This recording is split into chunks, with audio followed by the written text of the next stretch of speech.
काल में एक अश्वपति नाम के राजा थे, बहुत धर्मात्मा थे। उनकी एक बहुत ही विलक्षण प्रतिभा की बेटी थी जिसका नाम था सावित्री।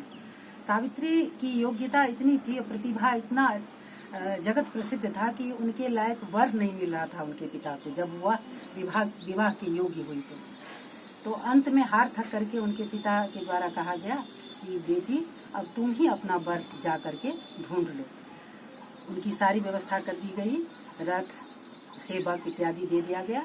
सावित्री चली वहाँ से, घर से जंगल, तपोवन, आश्रम, नगर, गांव सभी जगह जा करके वो भ्रमण कर रही थी और अपने योग्य वर को ढूंढना चाह रही थी। अंत में आते आते उन्हें एक वन में एक तपस्वी युवा दिखाई दिया। वो उनको बहुत ही आकर्षित किया। वो उनके पास जाकर के सावित्री बोली कि मेरा नाम सावित्री है, मैं आपका परिचय चाहती हूँ। सत्यवान भी उनसे बहुत ही आकर्षित हो गए, क्योंकि वह सुंदरी भी बहुत थी और तेजस्वी भी थी। सत्यवान अपना परिचय दिए कि मैं जंगल में रहता हूँ अपने माता पिता के साथ। मेरे माता पिता वृद्ध हैं और नेत्रहीन भी हैं। आप अपना परिचय बताइए। तो फिर सावित्री ने भी अपना परिचय दिया। फिर सावित्री के द्वारा उनको बताया गया सत्यवान को कि आपकी तेजस्विता से हम आकर्षित हैं और हम आपके समक्ष विवाह का प्रस्ताव रखना चाहते हैं। सत्यवान बोले कि तुम मेरे साथ सुखी नहीं रह पाओगी, क्योंकि मैं जंगल में रहता हूँ, इसीलिए तुम इस प्रस्ताव को मेरे पास मत रखो और मैं इसे स्वीकार करने में मुझे संकोच हो रहा है। सावित्री बोली कि नहीं, मुझे आपसे शादी करना है और मुझे आप पसंद हैं। फिर सत्यवान मान गए। फिर सावित्री आ गई अपने राज्य, अपने पिता को बताई। पिता स्वीकार कर लिए। उसी बीच में वहाँ पर नारद जी आ गए। नारद जी को राजा के द्वारा बताया गया कि सावित्री अपना वर ढूंढ ली है। तो नारद जी को जब ज्ञात हुआ तो उन्होंने कहा कि वर तो बहुत अच्छा है, किंतु इनकी आयु 1 ही वर्ष है, इसलिए 1 वर्ष के पश्चात पति इनके साथ नहीं रह पाएंगे। फिर राजा उनको समझाने लगे सावित्री को कि तुम इस प्रस्ताव को स्वीकृत कर दो और मैं दूसरा वर ढूंढूंगा।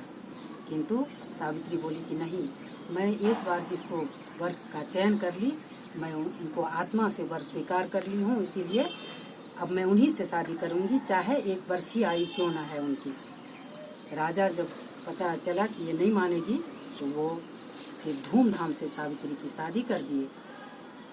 फिर सावित्री सत्यवान के साथ ही वन में चली गई, जंगल में, और सत्यवान के साथ ही रहने लगी, सास ससुर और अपने पति के साथ। जब 1 वर्ष हो गया सत्यवान की आयु का, तो सावित्री को ज्ञात था कि अब अंतिम दिन है ये।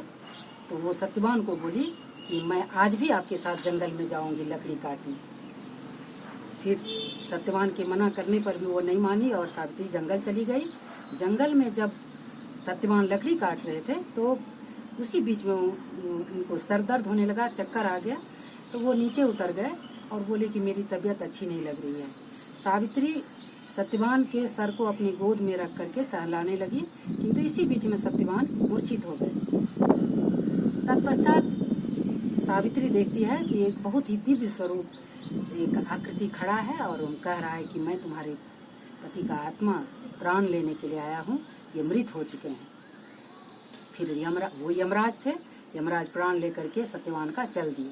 सावित्री भी उनके पीछे पीछे चल दी। यमराज बोले कि तुम क्यों आ रही हो बेटी, तुम तो जीवित हो और जीवित व्यक्ति मृत्यु लोक में नहीं जा सकता है। सत्यवान बोले कि नहीं, मैं इनके बगैर नहीं रह सकती हूँ, इसलिए मैं भी जाऊंगी। यमराज बोले, सावित्री बोली कि मैं इनके बगैर नहीं रह सकूंगी, मैं भी जाऊंगी। यमराज बोले कि नहीं, ऐसा नहीं हो सकता है, तुम वर मांग लो मेरे से और लौट जाओ। तो सावित्री बोली कि मेरे सास ससुर नेत्रहीन है, आप उन्हें नेत्र दे दें। यमराज बोले तथास्तु। उसके बाद यमराज आगे बढ़ गए, किंतु सावित्री फिर भी पीछे पीछे चलने लगी। फिर यमराज पूछे, फिर क्यों आ रही हो तुम, ये सही नहीं है, तुम 1 वर और मांग लो।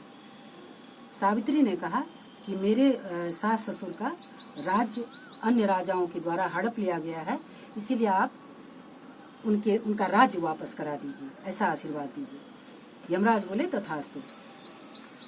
परंतु सावित्री फिर भी उनके पीछे पीछे चलने लगी। यमराज बोले कि तुम सही नहीं कर रही हो, ये मुझे क्रोध आ जाएगा, इसलिए तुम एक बार और मांग लो।